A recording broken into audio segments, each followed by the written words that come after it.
Hello, আসসালামু আলাইকুম everyone. আমি কানিস ফাতেমা বৃষ্টি আবারও চলে আসলাম আরো একটা UK student visa success story নিয়ে।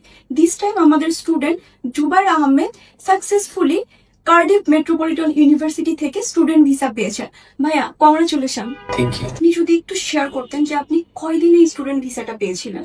ভিসা সাবমিশনের 3 দিনের মধ্যে আমি ভিসাটা হাতে পাই উইদাউট আইএলটিএস এবং উইদাউট ইউকে বিআই ইন্টারভিউ। আপনার ক্রিয়েটিভের সাথে জার্নিটা কেমন ছিল? আপনি কিভাবে ক্রিয়েটিভের সন্ধান পেয়েছিলেন? ক্রিয়েটিভ এডুকেশন কনসালটেন্সির সাথে আমার কাজ করে খুবই ভালো লেগেছে এবং তারা খুবই রেসপন্সিভ। আমি ফেসবুকের মাধ্যমে তাদের সাথে যোগাযোগ করি, তারপর আমি আর ফ্যামিলিকে নিয়ে আমি তাদের অফিসে চলে আসি। তো দর্শকদের উদ্দেশ্যে ভাই যদি একটু শেয়ার করতেন যে ক্রিয়েটিভকে তারা আস্থা করতে পারবে কিনা, বা আপনার যারা পরিচিত জন আছে তাদের উদ্দেশ্যে আপনি কি বলতে চাচ্ছেন? সবাইকে আমন্ত্রণ ক্রিয়েটিভ এডুকেশন কনসালটেন্সিতে, তারা আসতে পারেন এবং কথা বলে দেখতে পারেন। তাদের সার্ভিস খুবই ফাস্ট এবং তাদের সাকসেস রেট খুবই ভালো। তো সবাইকে আসার আমন্ত্রণ রইল।